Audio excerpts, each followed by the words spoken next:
اللہ پاک کے نبی حضرت سیدنا ادریس علیہ السلام یہ حضرت شیس علیہ السلام کے بعد دنیا میں تشریف لائے۔ نبی کریم صلی اللہ علیہ وآلہ وسلم کے آباء و اجداد میں سے حضرت ادریس علیہ السلام کا ذکر ملتا ہے۔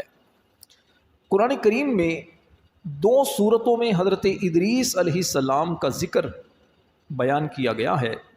سورہ مریم آیت نمبر 56 اور 57 میں اللہ تعالیٰ نے اس صورت میں آپ کے دو اوصاف صدیق اور نبی یہ ذکر فرمائے ہیں، اور اس کے ساتھ ہی آپ علیہ السلام کے آسمان پر اٹھائے جانے کا بھی بیان کیا ہے۔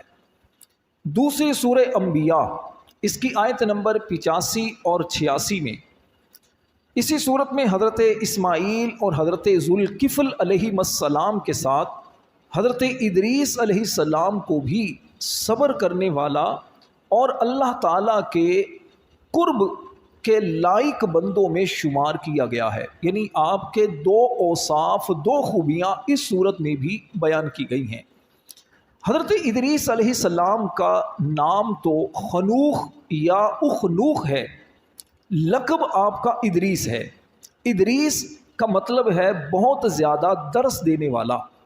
اللہ تعالیٰ نے حضرت ادریس علیہ السلام پر 30 صحیفے نازل فرمائے، اور اللہ تعالیٰ کے ان صحیفوں کا کثرت کے ساتھ درس دینے کی وجہ سے ان کا نام ادریس مشہور ہو گیا، یعنی بہت زیادہ درس دینے والے۔ حضرت ادریس علیہ السلام یہ حضرت نوح علیہ السلام کے والد کے دادا ہیں۔ نوح علیہ السلام کے جو والد تھے ان کے دادا یہ حضرت ادریس علیہ السلام۔ حضرت آدم اور حضرت شیس علیہ السلام کی نبوت کے بعد آپ علیہ السلام منصب نبوت پر فائز ہوئے۔ علامہ احمد بن محمد قسطلانی رحمۃ اللہ علیہ لکھتے ہیں کہ حضرت ادریس علیہ السلام نے حضرت آدم علیہ السلام کی مبارک زندگی کے 308 سال پائے تھے۔ مطلب یہ ہے کہ آدم علیہ السلام ابھی دنیا میں تشریف فرما تھے، زندہ تھے، کہ ادریس علیہ السلام بھی آدم علیہ السلام کے سامنے 308 سال تک زندہ رہے۔ حضرت سمورہ رضی اللہ تعالیٰ عنہ بیان فرماتے ہیں حضرت ادریس علیہ السلام کا رنگ مبارک سفید، قد مبارک لمبا، اور آپ کا سینہ یہ چوڑا تھا۔ آپ علیہ السلام کے مبارک جسم پر بال کم لیکن سر پر بال زیادہ تھے۔ آپ علیہ السلام کے مبارک سینے پر ایک سفید نشان تھا۔ یہ سفید نشان بیماری کا نہیں تھا، برس کا نہیں تھا، ویسے ہی آپ کے جسم پر یہ نشان تھا۔ حضرت عبداللہ بن عباس رضی اللہ تعالی عنہما فرماتے ہیں حضرت ادریس علیہ السلام کپڑے کی سلائی کا کام کیا کرتے اور ہر ٹانکے پر سبحان اللہ کہتے تھے۔ جب شام ہوتی تو اس وقت تک روئے زمین پر کوئی بھی بندہ ایسا نہ ہوتا جو آپ سے زیادہ اللہ کا ذکر کرنے والا ہوتا، اتنا اللہ پاک کا ذکر کیا کرتے تھے۔ حضرت ادریس علیہ السلام نے بہت سے کام ایجاد کیے، آپ سے پہلے کسی نے وہ کام نہیں کیے۔ آج دنیا کے اندر کئی ایسے کام ہیں جو ہم کرتے ہیں، اور ہو سکتا ہے آپ میں سے بہت ساروں کو پتہ ہی نہ ہو کہ یہ کام اللہ کے نبی ادریس علیہ السلام نے ایجاد کیے تھے۔ مثلا سب سے پہلے قلم سے لکھنا حضرت ادریس علیہ السلام نے شروع کیا۔ آج اب دیکھیے دنیا کے اندر چلے جائیے، لکھنے کا فن اور قلم سے لکھنا یہ اللہ کے نبی ادریس علیہ السلام کی ایجاد ہے، اس کے بانی ادریس علیہ السلام۔ کپڑوں کو سینے اور سلے ہوئے کپڑے پہننے کی ابتدا بھی اللہ کے نبی ادریس علیہ السلام ہی سے ہوئی، کیونکہ آپ سے پہلے لوگ جانوروں کی کھالیں لباس کے طور پر استعمال کرتے تھے۔ نیا سے نیا آج جو لباس متعارف ہو رہا ہے، انسانی بدن کو چھپانے کے لیے ایک جو لباس کا انتخاب کیا گیا، یہ اللہ کے نبی ادریس علیہ السلام کی سنت بھی ہے اور آپ کی ایجاد بھی ہے۔ اسی طرح سب سے پہلے ہتھیار، جو جنگ میں کام آنے والے ہتھیار ہیں، یہ ہتھیار بھی ادریس علیہ السلام نے بنائے۔ اسی طرح ترازو جس سے ہم اسکیل جو ہے ویٹ کرتے ہیں، وزن جس سے کرتے ہیں، یہ ادریس علیہ السلام کی ایجاد ہے۔ اسی طرح پیمانے قائم کرنے والے بھی ادریس علیہ السلام، پیمائش کے جو پیمانے ہیں، ناپ پیمائش کرنے والے جو ہیں، یہ ادریس علیہ السلام نے جاری کیے۔ اسی طرح علم نجوم، ستاروں کا علم، یہ ادریس علیہ السلام اس کے بانی ہیں۔ اسی طرح علم حساب میں نظر کرنے والے، یہ بھی اللہ کے نبی ادریس علیہ السلام ہیں۔ یاد رکھیے علم نجوم، یہ جو ستاروں کا علم ہے، اس کے بارے میں شرعی طور پر مسئلہ کیا ہے؟ اگر اس علم سے مقصد یہ ہے کہ اس علم کے ذریعے انسان مہینوں کے اوقات معلوم کرنا چاہتا ہے، اسی طرح نمازوں کے اوقات اگر کوئی معلوم کرنا چاہتا ہے، موسموں کے حال اگر کوئی جاننا چاہتا ہے، اسی طرح زکوٰۃ اور حج کے اوقات کو اگر جاننے کے لیے اس علم کو سیکھتا ہے، تب تو کوئی مذائقہ نہیں بلکہ اچھی بات ہے۔ اور اگر اس علم کے ذریعے یہ جاننا مقصود ہے کہ مجھے پتہ چلے آنے والے وقت میں کیا ہوگا، یعنی غیب کی باتیں جاننے کے لیے اس علم کو سیکھنا، ستاروں کی گردش کے دنیا پر اثرات کیا کیا ہوتے ہیں، اس طرح اپنے آپ کو لگا دینا، تو اس طور پر یہ علم نجوم حاصل کرنا یہ حرام اور گناہ ہے۔ حضرت عمر فاروق رضی اللہ تعالی عنہ بیان فرماتے ہیں کہ نجوم کا، ستاروں کا اتنا علم حاصل کرو جس سے تم اپنے سمندری اور خشکی کے سفر میں رہنمائی حاصل کر سکو، پہچان حاصل کر سکو، اس سے زیادہ نہیں۔ علم نجوم اگرچہ آسمانی علم ہے جو اللہ کے نبی حضرت ادریس علیہ السلام کو اللہ کی طرف سے سکھایا گیا، اور وہ ان کا معجزہ تھا۔ اللہ کا نبی جو بھی کہتا ہے یہ تو معجزہ ہوتا ہے، اس میں تو ایسا ممکن ہی نہیں ہوتا کہ وہ غلط بات کریں۔ لیکن عام طور پر جو لوگ علم نجوم کے حوالے سے جو بھی بات کرتے ہیں تو یہ ایک حساب ہے، غلطی بھی اس میں ہو سکتی ہے، ضروری نہیں کہ جیسا حساب کے اندر آیا ویسا کا ویسا ہی ہو۔ امام اہل سنت مولانا شاہ احمد رضا خان رحمۃ اللہ علیہ، ایک مرتبہ آپ کے پاس ایک شخص آیا، دوپہر تھی، دوپہر کا وقت تھا اور دھوپ نکلی ہوئی تھی، تو امام اہل سنت کے پاس جو شخص آیا تھا یہ تھا علم نجوم کا ماہر۔ امام اہل سنت خود بھی علم نجوم جانتے تھے، لیکن آپ کا یقین اللہ کی ذات پر تھا۔ آپ نے اس شخص سے پوچھا کہ ذرا یہ بتاؤ، ستاروں کی چال دیکھ کر بتاؤ کیا ابھی بارش ہوگی یا نہیں ہوگی؟ اس نے دیکھا، آسمان کی طرف دیکھا، اپنا حساب لگایا، اس نے کہا جناب بارش تو نہیں ہو سکتی۔ تو امام اہل سنت نے فرمایا کہ میرا اللہ چاہے تو ابھی بارش ہو سکتی ہے۔ کچھ دیر گزری تھی کہ گھٹا چھائی، بادل آئے اور بارش برسنا شروع ہو گئی۔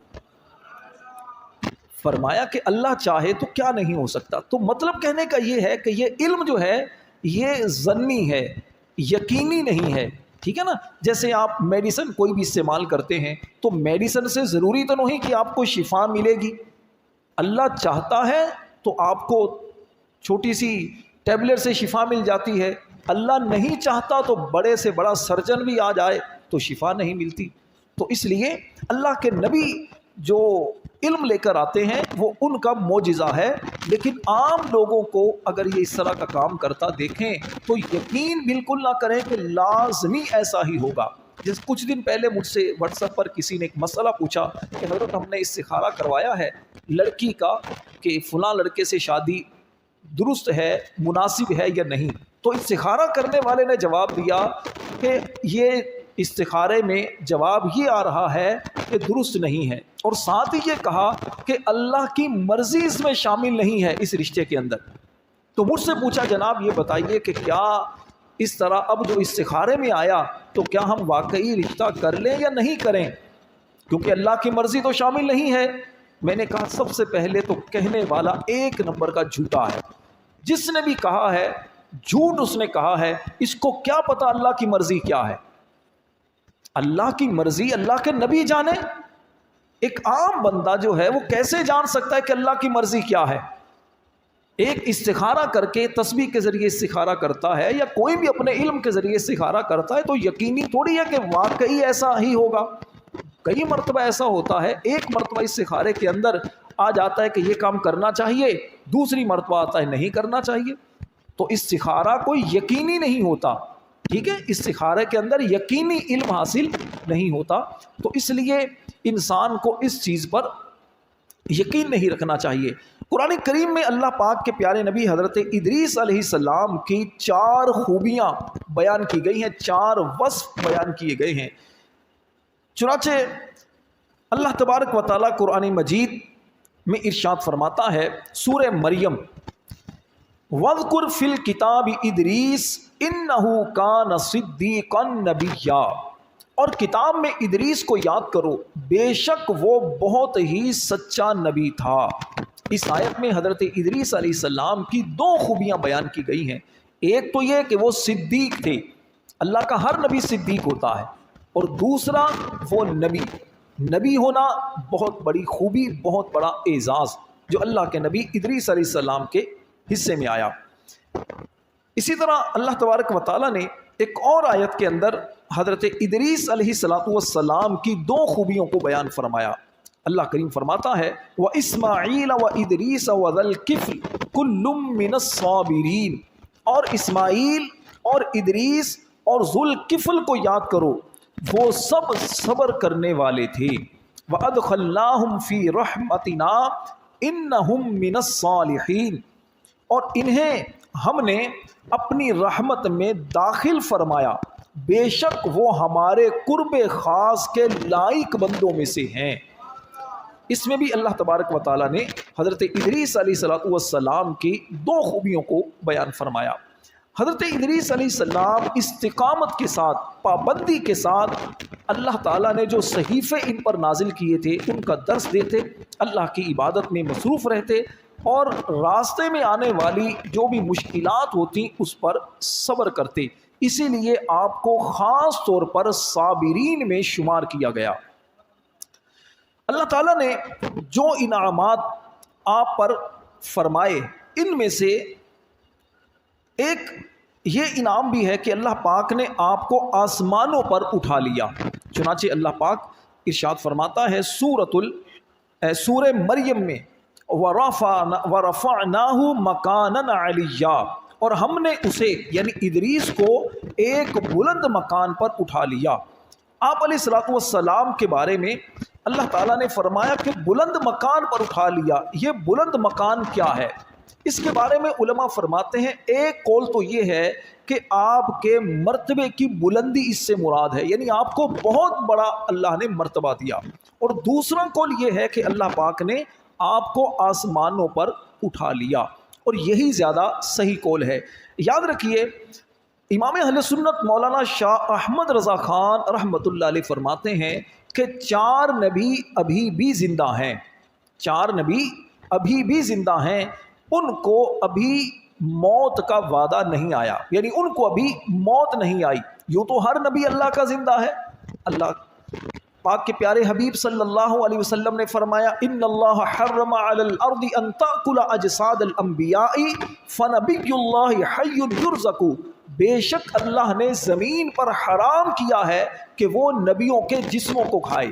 بے شک اللہ کا نبی زندہ ہوتا ہے اور اسے قبر میں رزق دیا جاتا ہے، لیکن 4 نبی ایسے ہیں کہ جو ابھی بھی زندہ ہیں۔ امام اہل سنت اس کے بارے میں فرماتے ہیں کہ 2 آسمانوں پر ہیں اور 2 زمین پر ہیں۔ آسمانوں پر 2 نبی، ایک تو حضرت عیسیٰ علیہ السلام اور ایک حضرت ادریس علیہ السلام، ان دونوں کو اللہ پاک نے آسمانوں پر اٹھا لیا۔ ان دونوں کا ذکر قرآن مجید میں موجود ہے، اور 2 نبی حضرت الیاس علیہ السلام اور حضرت خضر علیہ السلام یہ بھی زندہ ہیں، یہ زمین پر ہیں، اور حج کے دنوں میں یہ خانہ کعبہ کا طواف بھی کرتے ہیں، اور خوش نصیب مسلمانوں سے ملاقات بھی ہو جاتی ہے۔ حضرت خضر علیہ السلام تو کئی اولیاء کرام سے ان کی ملاقات ہوئی ہے۔ امام اہل سنت سے سوال ہوا کہ حضور کیا ان پر موت طاری ہوگی، کیا ان کو موت آئے گی؟ امام اہل سنت مولانا شاہ احمد رضا خان علیہ رحمت الرحمان نے فرمایا ضرور آئے گی، کیونکہ اللہ پاک نے قرآن میں بیان کیا ہے کل نفس ذائقۃ الموت، بے شک ہر جان کو موت کا ذائقہ چکھنا ہے۔ تو موت تو آئے گی، موت تو آئے گی، لیکن کب آئے گی؟ جب اللہ چاہے گا۔ حضرت عیسیٰ علیہ السلام قیامت کے قریب زمین پر تشریف لائیں گے، اس وقت ان کو موت آئے گی۔ اسی طرح قرب قیامت میں حضرت ادریس علیہ السلام، خضر علیہ السلام، الیاس علیہ السلام اور ہر چیز قیامت کے دن فنا ہو جائے گی، سب کو موت آ جائے گی، باقی رہے گی تو ذات صرف رب تبارک و تعالیٰ کی۔ اسی طرح احادیث کریمہ میں بھی حضرت ادریس علیہ السلام کا ذکر ہمیں ملتا ہے۔ چنانچہ حضرت ابو ذر رضی اللہ تعالی عنہ سے روایت ہے، نبی کریم صلی اللہ علیہ وسلم نے فرمایا، سب سے پہلے جس نے قلم سے لکھا وہ اللہ کے نبی حضرت ادریس علیہ السلام ہیں۔ اس سے پتہ چلا قلم سے لکھنا، پین سے لکھنا اللہ کے نبیوں کی سنت ہے۔ اور احادیث مبارکہ میں بھی قلم اور اس کی کتابت کی اہمیت کو بیان کیا گیا ہے۔ چنانچہ اللہ تبارک و تعالی قرآن کریم میں ارشاد فرماتا ہے، اقرأ وربک الاکرم الذی علم بالقلم، فرمایا پڑھو اور تمہارا رب ہی سب سے بڑا کریم ہے جس نے قلم سے لکھنا سکھایا۔ قرآن کریم میں قلم سے لکھنے کا ذکر ہے، پڑھنے کا ذکر ہے۔ پتہ چلا کہ تعلیم حاصل کرنا، لکھنے کی تعلیم دینا، اس کی تو اسلام نے دعوت دی ہے، یہ تو قرآن کی تعلیمات ہیں۔ اسی طرح ایک اور مقام پر اللہ پاک فرماتا ہے، نون والقلم وما یسطرون، نون قلم اور اس کی قسم جو لکھتے ہیں۔ حضرت عبداللہ بن عمر رضی اللہ تعالی عنہما سے روایت ہے، نبی کریم صلی اللہ علیہ وسلم نے ارشاد فرمایا کہ علم کو قید کر لو۔ میں نے عرض کی اسے قید کرنا کیا ہے؟ ارشاد فرمایا اسے لکھ لینا، مطلب یہ علم کو لکھ کر قید کر لو۔ قید العلم بالکتابہ، علم کو لکھ کر قید کر لو، کیونکہ لکھی ہوئی چیز انسان کو زیادہ دیر تک یاد رہتی ہے۔ واقعہ معراج اگر آپ پڑھتے ہیں، احادیث پاک پڑھتے ہیں، تو نبی کریم علیہ السلام کی چوتھے آسمان پر حضرت ادریس علیہ السلام سے ملاقات ہوئی۔ وہاں پر آقا کریم علیہ السلام کی سلام دعا بھی ہوئی اور ان سے بات چیت بھی ہوئی۔ ایک اور اہم بات یہاں پر وہ یہ ہے کہ ایک بعض روایات کے مطابق حضرت ادریس علیہ السلام چوتھے آسمان پر ہیں، اور بعض روایات کے مطابق آپ جنت میں ہیں، تو چوتھے آسمان پر آپ کیسے آئے؟ علماء فرماتے ہیں کہ نبی کریم علیہ السلام جب معراج کے لیے گئے تو ادریس علیہ السلام جنت سے نبی پاک کے استقبال کے لیے چوتھے آسمان پر آئے۔ دوسری بات یہ ہے کہ حضرت ادریس علیہ السلام یہ نبی پاک علیہ السلام کے آباء و اجداد میں سے ہیں، اور حدیث پاک میں نبی پاک علیہ السلام نے جو حضرت ادریس علیہ السلام سے جو بات چیت کی، اس میں آپ نے بھائی کہہ کر مخاطب کیا گیا۔ تو اس کی وجہ یہ ہے کہ نبی ہونے میں چونکہ سارے کے سارے آپس میں بھائی ہیں، یعنی نبی ہونے میں تو سارے اللہ کے نبی برابر ہیں، لیکن مرتبے اور فضیلت کے اعتبار سے ان کی پھر اللہ تبارک و تعالیٰ نے جیسا ان کا مقام و مرتبہ رکھا ہے۔ تو بہرحال یہ اللہ کے نبی ادریس علیہ السلام کا کچھ ذکر میں نے آپ کو سنایا ہے۔ اللہ سے دعا ہے اللہ ان پاکیزہ نفوس قدسیہ کے صدقے اللہ ہمیں بھی نیک بنائے، آمین بجاہ النبی الامین صلی اللہ علیہ وآلہ وسلم۔